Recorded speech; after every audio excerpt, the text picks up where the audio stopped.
Well, hey everyone, thanks for joining us again for the Daily Word. My name's Kyle. I'm one of the pastors here at Redeemer.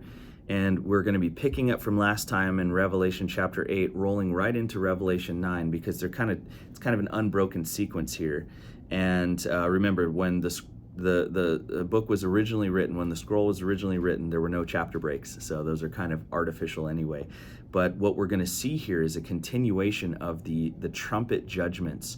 So just to remember where we've come, in the first part of the gospel, or in the first part of John's revelation, John sees a vision of Christ walking among the seven lampstands, which are the churches. Christ commands John to write letters to the churches. That's the present age, back when John was alive. And then in chapter 4, John is assumed into heaven in spirit form in a vision. And he's being given a vision of the throne and of the Lamb being presented before the throne and being given a title deed to the universe, his future kingdom, covered in seals, these wax divine seals with kind of the royal stamp on them, and only he could open it. And so as he begins to crack these seals, judgment begins to happen on the world. And so we saw the four horsemen, as they're called, of the apocalypse: the white horse, the red horse, the black horse, and the kind of the ashen pale green horse. And this was the example of what was happening in man's kingdom in that first half of the tribulation. And then as the other seals are broken, the fifth seal is the prayers of the saints, asking for God to exercise judgment over the world. The sixth seal is the full big picture of all the judgment that was coming. And from that, then the seventh seal is broken, which unleashes the trumpets and the bowl judgments that are individually poured out onto the world. We saw also this mass evangelism force in the 144,000 that were sealed from the tribes of Israel, that went out, and we saw a multitude bigger than any human could count, redeemed before the throne of God because of their testimony. And so God's salvation work is still at play. And then as we get into chapter 8, we see the pouring out of the trumpet judgments, the angels blowing the trumpets. And what we see then, instead of what was happening in humanity, where the seals were showing what was happening, the peaceful kingdom followed by war, followed by famine, followed by death, now we're seeing God intervene. And the trumpets are, the seventh seal inaugurates these things pouring out. And what happens is the first of the four trumpets are ecological disaster.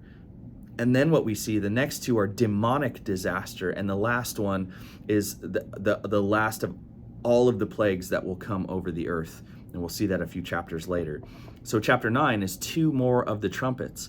And so what we see is, in verse 1, and the fifth angel blew his trumpet, and I saw a star fallen from heaven to earth.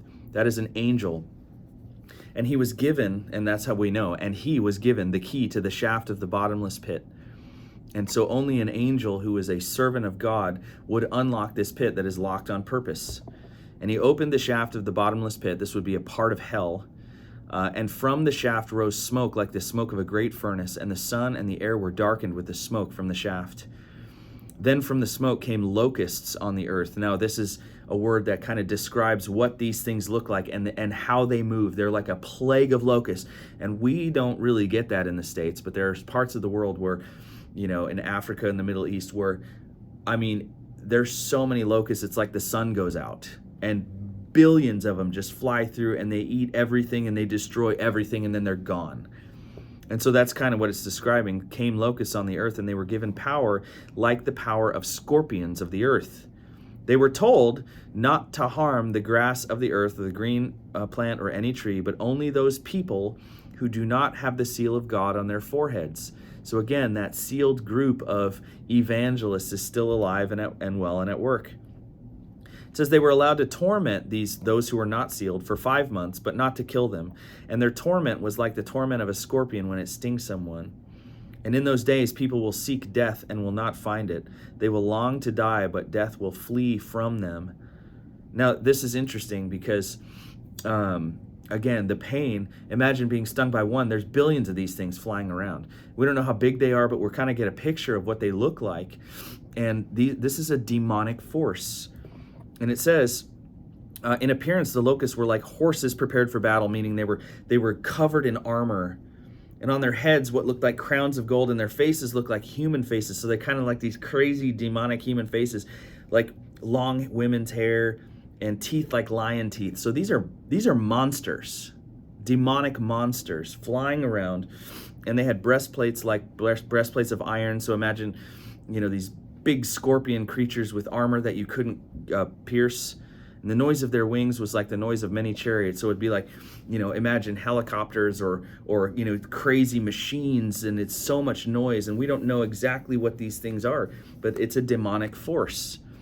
And again, they have tails that sting and stings like scorpions, and their power to hurt people for 5 months is in their tails. So every sting, and maybe there's multiple of them that are happening, lasts for 5 months. I mean, if you've ever been stung by a bee or something, it lasts a few hours. This is 5 months, immense pain.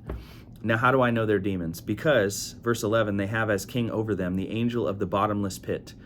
His name in Hebrew is Abaddon, and in Greek his name is Apollyon. And many also call him the Lord of the Flies, or Satan. And so this is a demonic force that, again, just like Job, in the book of Job, where Satan only acts according to the confines in which God allows him to act. All of these creatures are given permission and kind of guided by Satan, but they're only allowed to do what God has allowed them to do in this judgment. This is not chaos reigning. This is God's perfect judgment reigning. And so verse 12, the first woe has passed. Behold, 2 woes are still yet to come. A woe is a divine pronouncement of judgment. And so now there's 2 more trumpets left. Verse 13, the 6th angel blew his trumpet, and I heard a voice from the 4 horns of the golden altar before God, saying to the 6th angel who had hit the trumpet, release the 4 angels who are bound at the great river Euphrates. And I believe these are the same 4 angels that were holding back the 4 winds. Release them. So the 4 angels who had been prepared for the hour, the day, the month, and the year were released to kill 1/3 of mankind. Now the number of the mounted troops was twice 10,000 times 10,000. I heard their number. So this is an angelic. Now remember, demons are angels too, right? There's angels and fallen angels. And so this is this angelic, kind of fallen angelic crew that's allowed to do this demonic force. The mounted troops was twice 10,000 times 10,000. So this is millions of these angels riding around. And I saw how this is how I saw the horses in my vision, and those who rode them. They wore breastplates of the color of fire and of sapphire and sulfur. So there's red and blue and orange. These are glowing, fiery angels, angelic demon creatures. And it says, and the heads of the horses were like lions' heads, and fire and smoke and sulfur came out of their mouths. This is how we know they're fallen angels, because sulfur or that hellish flavor of fire is coming from them. It's not the pure fire from the throne of God. And so again, these monstrous creatures riding horses, with like heads that look like lions, and fire and smoke and sulfur coming out of these mouths. This is a plague. It says, by these 3 plagues, 1/3 of mankind was killed, by the fire and smoke and sulfur coming out of their mouths. For the power of the horses is in their mouths and in their tails, for their tails are like serpents with heads. So imagine even the tail of this horse coming along and being able to bite and sting people. The rest of mankind were not killed by these plagues. Who were not killed by these plagues, by the way? Remember, the sealed ones are not bothered by these things. But the rest of mankind who were not killed by these plagues did not repent of the works of their hands, nor give up worshiping demons and idols of gold and silver and bronze and stone and wood, which cannot see or hear or walk, nor did they repent of their murders or their sorceries or their sexual immorality or their thefts. So this is kind of a poetic way of saying all of the sin that is codified in God's law that is a violation against God's righteousness, they did not repent, even in the midst of this judgment. And what that tells me is the purpose of these judgments is not only to execute punishment on the wicked, but to demonstrate divine power to continually call people to salvation.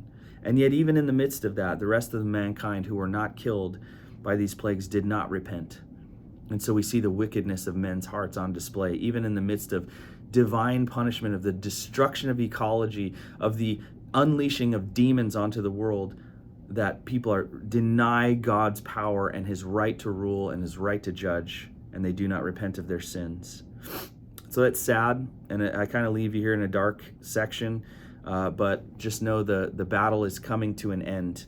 We get a couple of kind of interludes coming in here in chapters 10 and 11 and 12, and then we see the seventh trumpet unleashing the seven bowl judgments, which will culminate in the return of Christ and the accomplishment of the saving and redemption of all of the world. Not all of its inhabitants, unfortunately, but the establishment of his kingdom. So that's exciting to see and hear. I hope that's encouraging to you. Press on with us. I know it's a tough read, but it is for our good. Revelation was given for us to understand and for us to be encouraged and to honor and worship God because of. So thanks for watching. We'll see you next time.